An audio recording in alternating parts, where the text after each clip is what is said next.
오늘은 우리와 함께 하신 하나님이라는 주제로 하나님의 말씀을 살펴볼 것입니다. 우리에게 신약, 구약 66권을 주셨는데 66권의 핵심 주제는 예수 그리스도이십니다. 예수 그리스도가 하나님의 아들이시고 그가 당신의 백성들에게 영원토록 함께 해주겠다는 약속이 구약의 하나님, 신약의 하나님, 오늘 우리와 함께 하시는 하나님이십니다. 구약 성경에서는 여러 곳에서 우리와 함께 할 것이라고 약속하신 말씀이 있는데 창세기 28장 15절을 함께 읽겠습니다. 시작. 내가 너와 함께 있어 내가 어디로 가든지 너를 지키며 너를 이끌어 이 땅으로 돌아오게 할지라 내가 네게 허락한 것을 다 이루기까지 너를 떠나지 아니하리라 하신지라. 이 말씀은 야곱이 외삼촌집을 향하여 가다가 길에서 노숙하다가 두려워 기도할 때 하나님이 하신 약속입니다.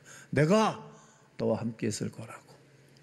그 밤에 야곱이 힘을 얻었고 이 말씀을 붙잡고 외삼촌 집에 가서 20년 동안 버티는 말씀입니다. 우리가 하나님을 만나고 하나님 말씀을 딱 붙잡으면 20년 견뎌내는 거예요. 아무리 어렵고 힘들어도 이겨내요. 그것이 성도의 삶입니다. 창세기 26장 28절로 31절에서는 이방인들의 눈과 이방인들의 입과 이방인들을 통하여서 이제 이삭에게 함께하는 이야기를 하고 있습니다. 그랄 왕 아비멜렉과 그 친구 아우삿 군대장관 비글로 더불어 그랄에서 이삭에게 찾아와서 말한 내용입니다. 예수 안 믿는 사람들이 찾아와서 말하는 거예요. 뭐라고 말하는가? 24절을 보면 그 밤에 여호와께서 그에게 나타나 이르시되 나는 네 아버지 아브라함의 하나님이니 두려워하지 말라. 내 종 아브라함을 위하여 내가 너와 함께 있어 내게 복을 주어 네 자손이 번성하게 하리라 하신지라. 아브라함 때문에 너와 함께 할 것이고 그리고 이 땅에서 너희가 복을 받고 살 것이라는 약속입니다. 여호수아 1장 5절과 6절에서도 내 평생에 너를 능히 대적할 자가 없으리니 내가 모세와 함께 있었던 것 같이 너와 함께 있을 것임이니라. 내가 너를 떠나지 아니하며 버리지 아니하리니. 6절을 여러분 읽습니다. 시작. 강하고 담대하라. 너는 내가 그들의 조상에게 맹세하여 그들에게 주리라 한 땅을 이 백성에게 차지하게 하리라. 내 평생에 너를 대적할 자가 없을 것이라. 이 말은 너를 리더를 만들겠다는 것입니다. 또 신약에서도 어떻게 말씀하신지 마태복음 28장 20절에 보면 내가 모든 것을 가서 가르쳐 지키게 해. 그러면 세상 끝나는 날까지 너희와 항상 함께 있을 것이라고 말씀하셨습니다. 어떤 사람들에게 가서 복음 전하는 사람에게 말씀을 가르치는 사람들에게 교사들에게 순장들에게 함께 할 것을 약속하신 것입니다. 요한복음 14장 17절 18절에도 보면 그는 진리의 영이라 세상은 능히 그를 받지 못하리니 이는 그를 보지도 못하고 알지도 못함이라. 그러나 너희는 그를 아나니 그는 너희와 함께 거하시며 또 너희 속에 계시겠습니다. 내가 너희를 고와 같이 버려두지 아니하고 너희에게로 오리라. 이렇게 성령 하나님으로 너희 가운데 함께 할 것을 약속하신 것입니다. 사도행전 18장 9절과 10절에는 복음 전하다가 희망자들에게 어려움을 당하고 있는 바울 사도에게 말하는 거예요. 뭐라고 말하는 것입니까? 밤에 주께서 환상 가운데 바울에게 말씀하시되 두려워하지 말며 침묵하지 말고 말하라. 야, 너 이렇게 두려워하지 말고 입국 다물고 살지 말고 말해. 네 입으로 말을 해야 사람들이 듣고 듣는 사람들이 있어야 구원을 받지 않니? 내가 너를 필요로 해. 말하라는 겁니다. 10절에 내가 너와 함께 있음에 어떤 사람은 너를 대적하여 해롭게 할 자가 없을 것이니 이는 이 성중에 내 백성이 많음이라 하시더라. 여러분 구약에서도 신약에서도 현재에도 전도자들에게 함께 하십니다. 함께 하십니다. 그러면 하나님은 어떻게 우리에게 함께 하시는지 알아보도록 할 것입니다. 첫째, 읽으세요. 시작. 창조의 하나님이시면서 구약의 하나님은 여호와라는 이름을 가지고 우리에게 나타나시며 함께 하셨습니다. 여호와의 이름은 율법의 하나님, 율법대로 행하시는 하나님을 말씀하십니다. 율법대로 법대로 징벌하시고 무섭고도 두려운 하나님이셨습니다. 현장에서 죽기도 하고 고레자손들 땅을 확 갈라가지고 고레자손들을 묻어버리기도 했어요. 그리고 모세를 향해서 비난하고 가시파는 위리한 그의 누나를 향해서 문둥병이 발해가지고 못 고치는 거예요.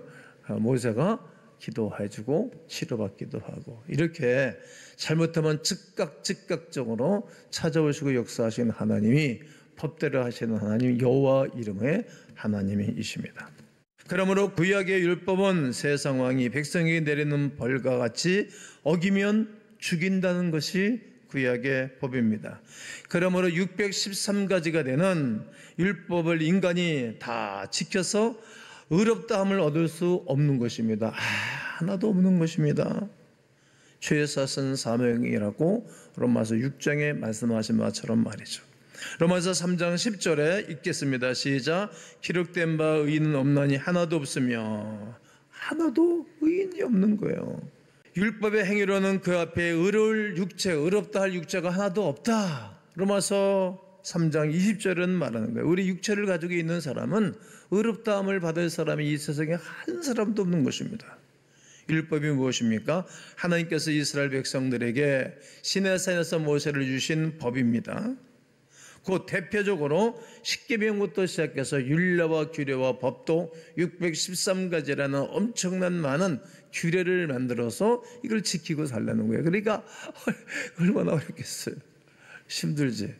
율법을 세우신 구약의 하나님은 사람이 보고 살 수 없기 때문에 하나님께서는 대신 천사나 선지자들을 통하여서 하나님이 나타나셨고 하나님이 말씀해 주셨습니다. 죄 있는 인간이 하나님을 만나면 죽기 때문에, 두려움 가운데 있기 때문에 대신 선지자를 세웠어요.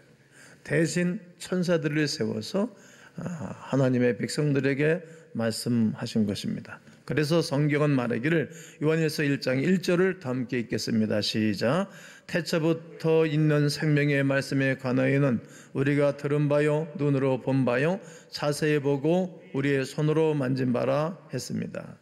창세기 18장 1절로 33절에 아브라함에게 나타난 여호와 하나님도 대신 천사를 통해서 말씀을 하셨어요. 창세기 32장에 가면 24절로 28절에 가보면 이제 20년 만에 거부가 돼가지고 짐승, 낙타, 아들, 딸, 부인들, 종들까지 다 몰고 나오는데 앞에 그의 형 에서가 기다리고 있어요. 무서웠어요. 다 보내고 홀로 밤에 철야 기도를 했어요. 인생은 어렵고 힘들 때 철야 기도를 하죠.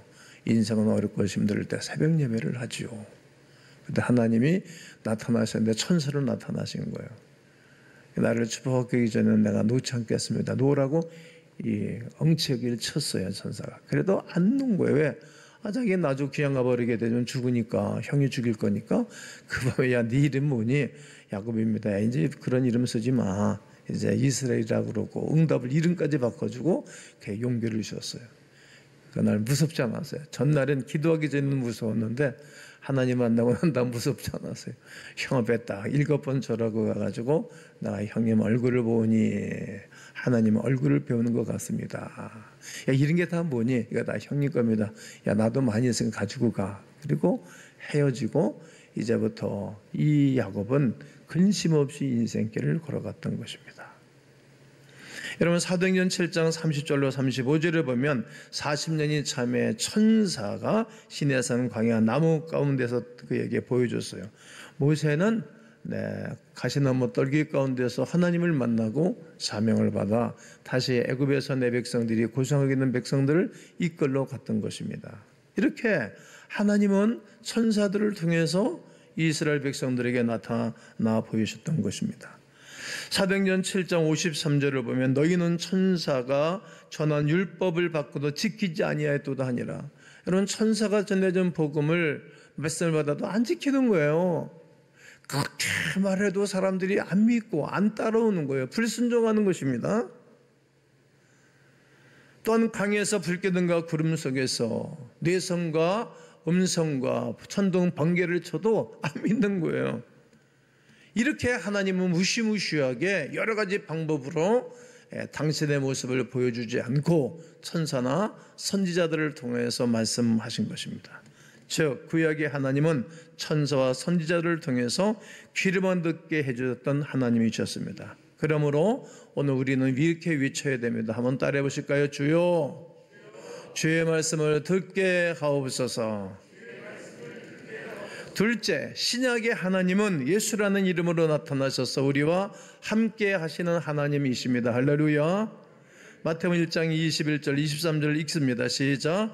아들 낳으니 이름을 예수라 하라. 이는 그가 자기 백성을 그들의 죄에서 구원할 자이심이라 하니라.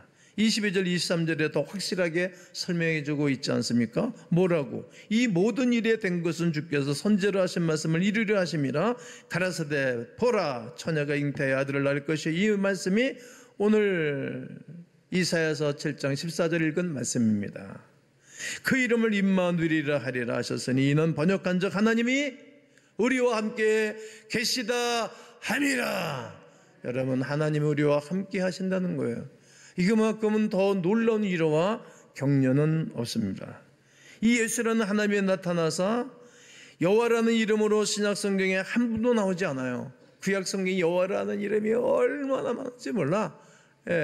창세기서부터 말라기서까지, 말라기서에도 여호와의 이름이 여러 번 나타나요. 그러나 이제 말라기 선지자를 마지막 선지자를 세워주시고 400년 동안 공백기가 있었어요. 그러고 난 다음에 이제 마태복음 1장 1절을 기록한 이후부터 예수를 증거하고 있는데 여호와라는 이름은 한 번도 사용하지 않아요. 큐리오스, 주님, 영어로 로드라는 단어를 써요. 한 번도 나타나지 않아요. 이제 구약의 하나님은 두렵고 무섭고 겁나고 으시으시하고 무시무시한 그 하나님이 이제 예수라는 이름으로 사람의 모양으로 이 땅에 오셔가지고 우리를 격려하고 위로하러 오신 거예요. 너무나 좋으신 친절하신 하나님으로 오셨어요. 지난주에 예수는 하나님이시다 여러 번 말씀을 증거했지 않습니까? 제가 성도님들, 노 성도님들, 권사님들 집만 가면 아이고 목사님 이렇게 누추한 데 오셨어요. 그리고 이렇게 어려워하고 그러세요. 누추할 뿐만이 아니라 똥냄새 나는 마을 구유 외양간에 오셨고 강보로 쌓여서 말구유에다가 누우셨어요. 그를 먹어야 영혼이 살기 때문에, 생명의 떡을 먹어야 살기 때문에 그는 아기 예수로 죽으러 오셨다는 거죠. 내가 내 아버지 곧 나의 아버지 너희 아버지 내 하나님 곧 너희 하나님께로 올라간다 하리라. 예수님은 하나님 아버지가 보내서 오셨고 그는 하나님이시면서 이 땅에 오사 백성들과 함께 하신 것입니다. 이것을 제일 잘 설명한 사람이 요한 사도입니다. 나는 그를 보았고 들었고 만졌고 함께 생활한 거예요. 3년 반 동안 함께 동고동락을 했어요. 그 최고의 영예로운 복을 누린 사람이 12 제자들이었고 그 중에 최고로 복이 든 사람은 저는 베드로라고 생각하지 않아요. 저는 요한 사도라고 생각해요. 사랑의 사도.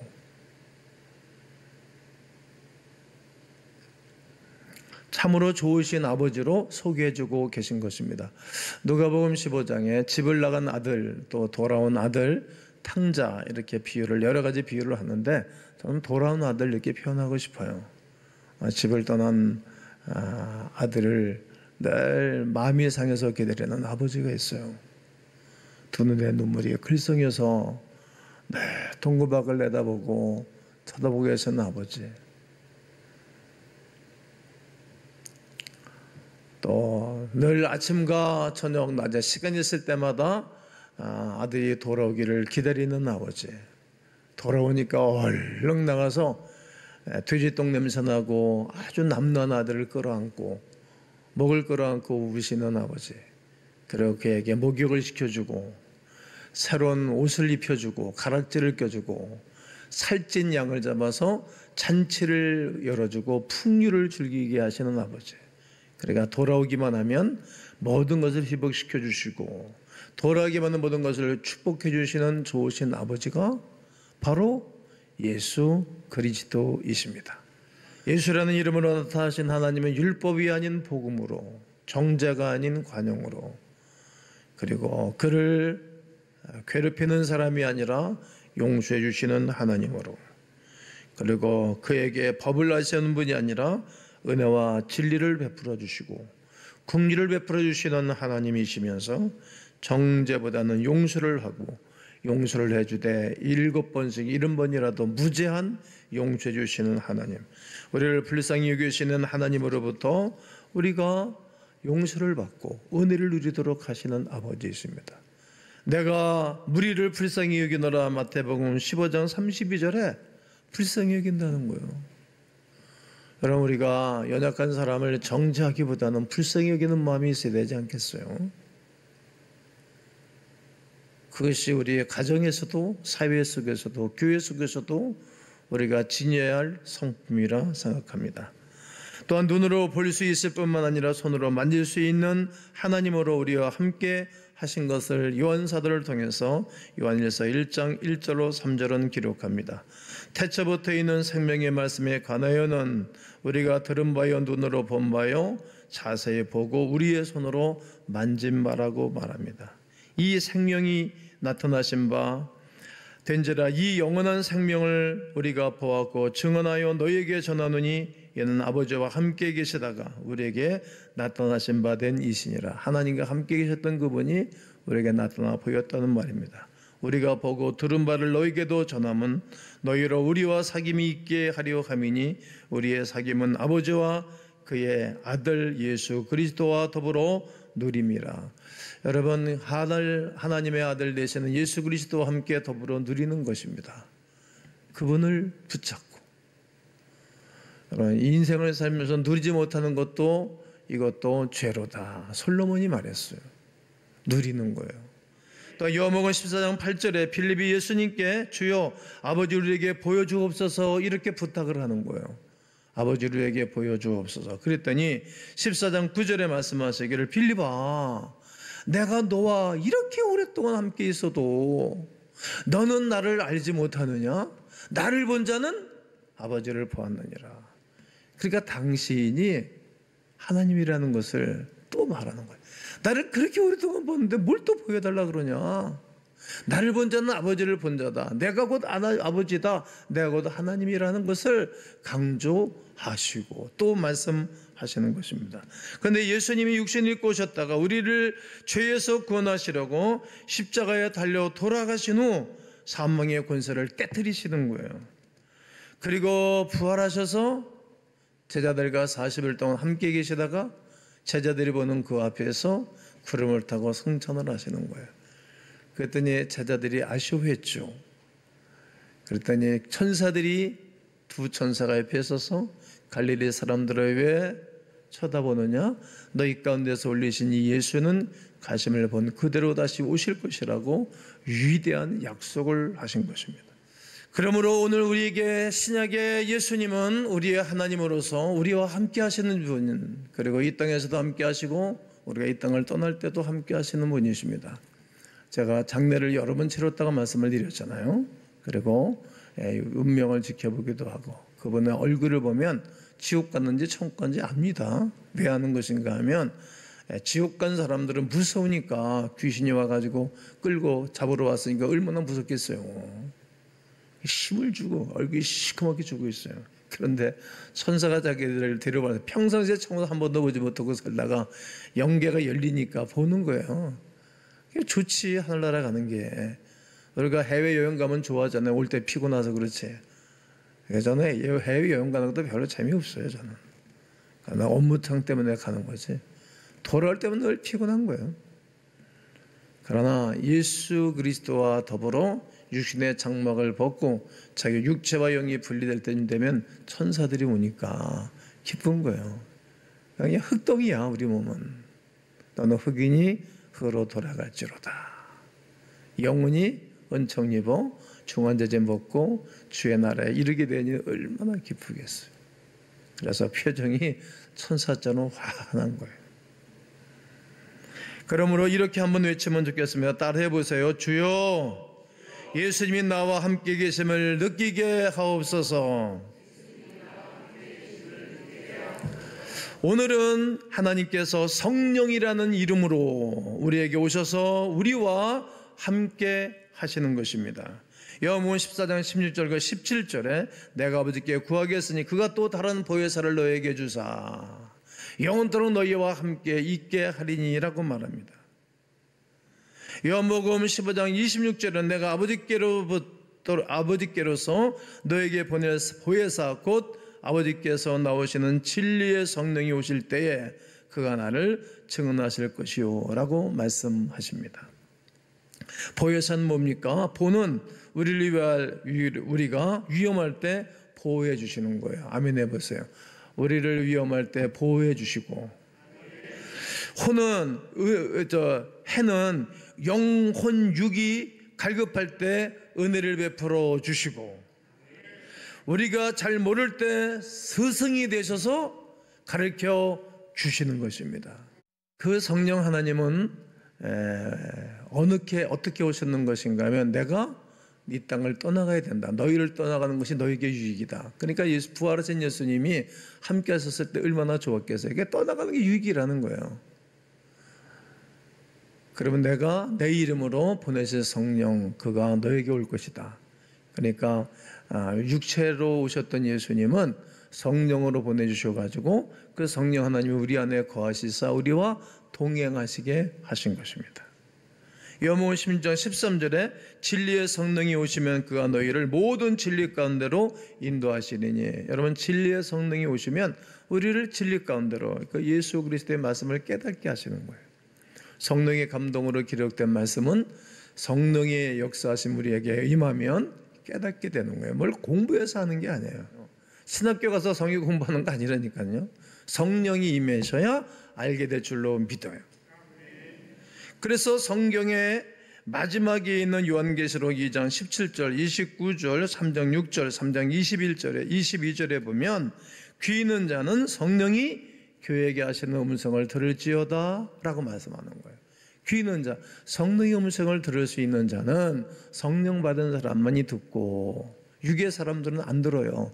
육의 사람들은, 세속적인 사람들은 목사 말도 안 듣는다고. 이제 목사 말을 잘 듣고 교회 치리를 잘 듣는 사람들은 성령의 사람임이 틀림이 없습니다. 이 성령의 하나님 육신의 눈으로는 볼 수가 없지만 내 안에 들어오셔서 우리에게 각각 좋은 은사를 주시는 하나님이십니다. 고린도전서 12장 1절로 11절에 있는 말씀입니다. 그러므로 성령님을 통해서 우리의 능력을 행하게 하십니다. 예수님의 이름을 전하게 하십니다. 아버지의 영광을 나타나게 주십니다. 귀신을 내어 쫓게 하십니다. 병든 자를 치료하는 능력이 있습니다.